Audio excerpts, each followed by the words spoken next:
what's up everybody? Today I have a tutorial for you that's going to show you how to connect this, how to install this 3S connector into your wireless uplight in order to do some balance charging. First step is going to be to remove the cover, and on this particular light we're going to take off the 8 screws that are on the corners, which is going to allow us to remove the main cover in order so we can see inside and figure out how to remove the battery. This again, this one has 8 screws. We're going to secure those screws into a neodymium magnet. And now we are on step 2, which is to remove the battery. So now that we figure out how to remove the battery, I see that I have to cut some cable ties that is going to allow me to remove the connector that goes from the charger into the battery. On this particular light, we have a connector in the middle between the light and the charger, which is going to allow us to easily remove it. I figured on this light, I looked around and saw that on the left hand side was the fastest way to just slide out the battery from the holder. And there's also one screw on the bottom that I just loosened. I didn't completely remove it, and that just allowed me to slide the battery to the left hand side. So now we're going to open up this battery and see what we have inside.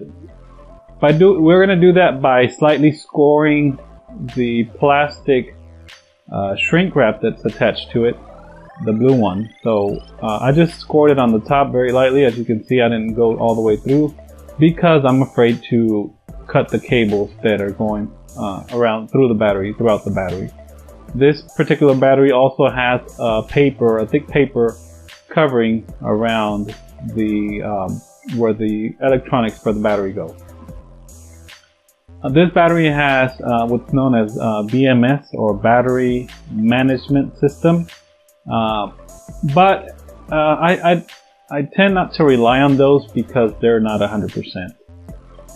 So here we're going to figure out where the leads go.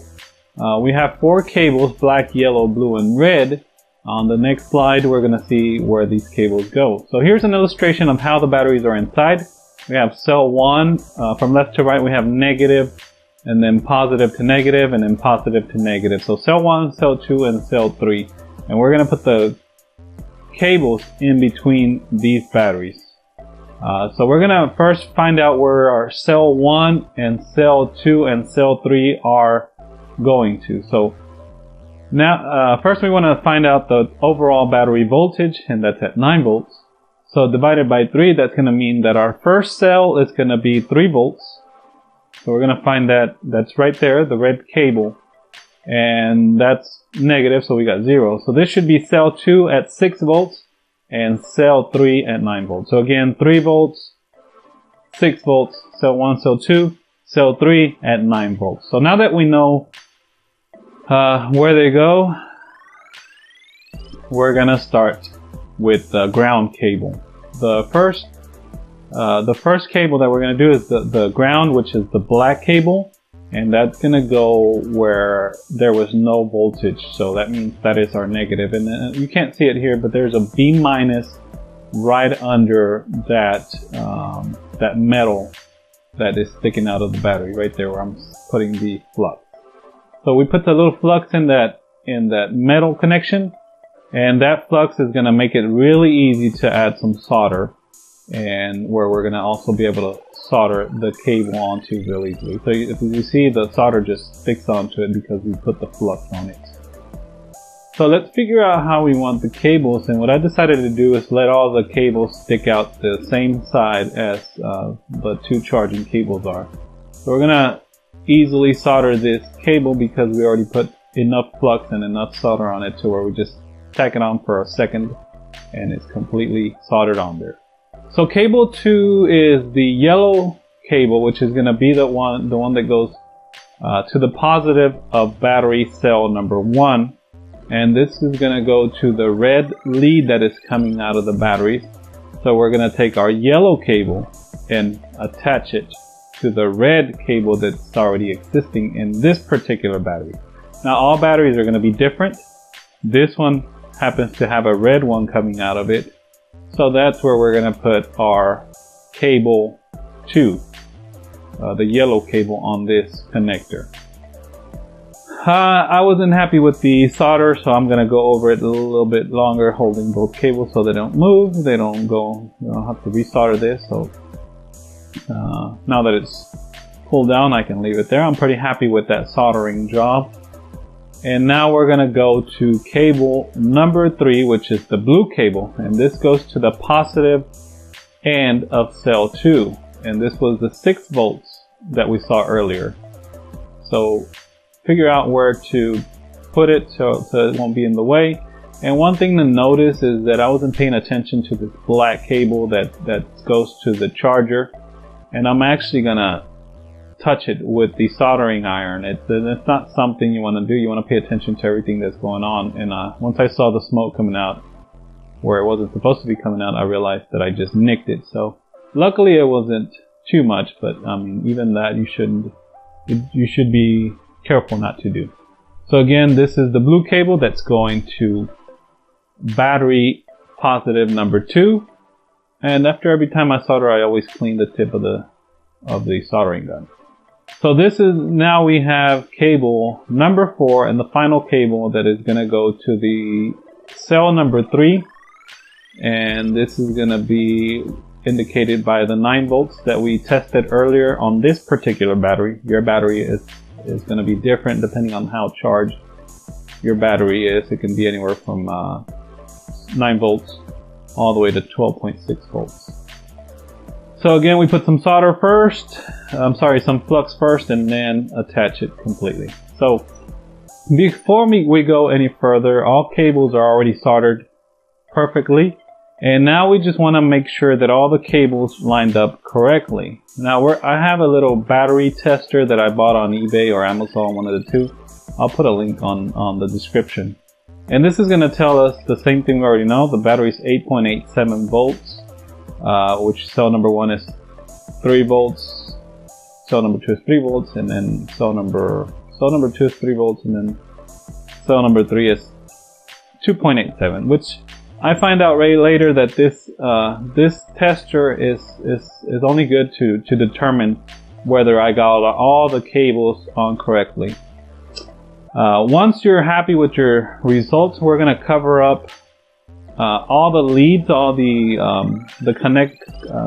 contacts where we soldered, just to make sure that the cables, don't come loose and don't get, they don't touch one another or something else just touches it by whatever reason. So you just want to be extra careful. So I put some black tape over that, and then also over the charging connector, which I did off camera. And now I'm just gonna wrap everything that is exposed. I'm gonna wrap it in black tape. Now, before anybody says anything, I realize this is not the optimal. What you want to do is remove all the blue shrink wrap and then replace it. But for lack of time, I don't have any in stock, so I'm just going to put some black tape because I want to get some testing done on this. This is the first battery that I do on this particular type of battery. This battery pack has, I believe, 12 battery cells, and then that's arranged in what's known as a 3 series 4 parallel. So we still got the same 3 series that we saw in the picture. We just happen to have 4 cells per 4 batteries per cell. So let's put everything back in halfway so that we can start testing and making sure that everything's working perfectly. And what I want to do now is charge this battery up because it is completely charged, discharged down to 9 volts. And before that, I realized that I had some shrink wrap for the cable, so I might as well use it. It came with the purchase of these 3S connector leads. So I just put it in here, extra safety, so one of the cables doesn't get accidentally chopped or accidentally cut. We got one more layer of protection. So for now, for the charging, I'm just gonna leave this where it is, and I'm gonna connect everything back, including the LEDs that I disconnected earlier. And we're just gonna do this just to make sure I have everything working, which I tested off camera. And I'm gonna begin charging this with the B3 balanced charger and the built-in black charger that's inside the light. So what the B3 is gonna do is it's only gonna balance the battery. So this is gonna come into play more after the battery is fully charged. It's gonna make sure that it balances the batteries to where every battery has the exact same voltage once we're complete. So that's going to be 4.2 volts per cell. Remember, there's 3 cells. And this meter on the top, all it's going to tell me is how many amps the battery is consuming. So right now it's consuming half an amp. So that's pretty good. So again, 11:27 is when I start charging. And the first thing that I noticed is an hour and 30 minutes into the charging, the battery already shows that it's completely charged. So if you go by that, you're not going to have a full battery because the total voltage out of the battery, it should be 12.6 volts.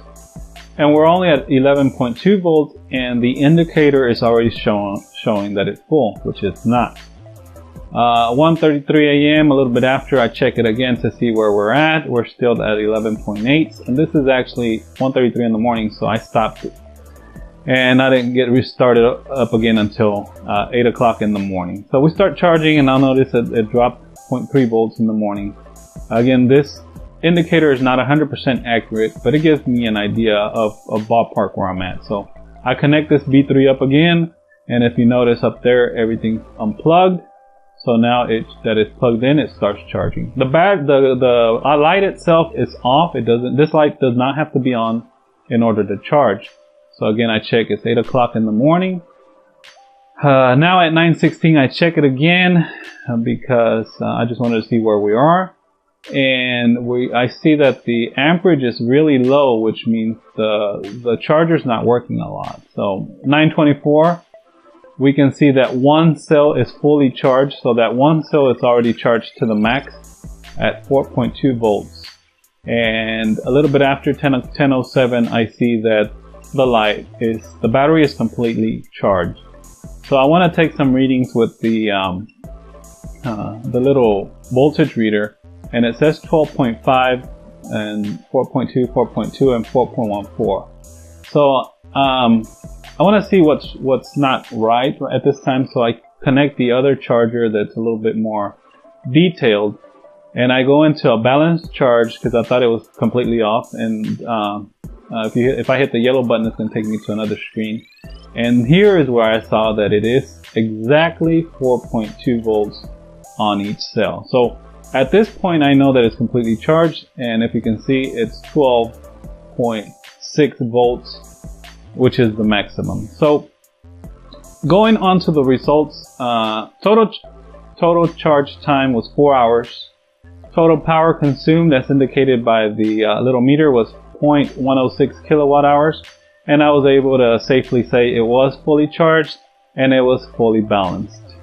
So I'm happy with this, and this is only because we added that connector. Now that we're done, we're gonna reassemble the whole battery, which this is just gonna be a matter of tightening, making sure the cable's inside, tucked away, and that the battery is secured, and also putting the 8 screws back on there. And yeah, make sure that everything's secure, make sure that everything is connected before I put on the cable. So I'm happy with everything. If you notice, I didn't put the zip ties back, but I am gonna label this battery so that I know when I balanced it, and also to know that this one has already been already has the balanced charger inside. Balancing, as I covered earlier, you don't have to do often. I would probably check this battery again in a couple of months. So that's it. All I'm going to do now is label it, and we're done. If you like this video, if this video was helpful for you guys, make sure you give me a thumbs up. If you have any questions, make sure that you leave them on the comment section. Once again, thank you for watching, and I'll see you on the next video. Have a good one. Thank you.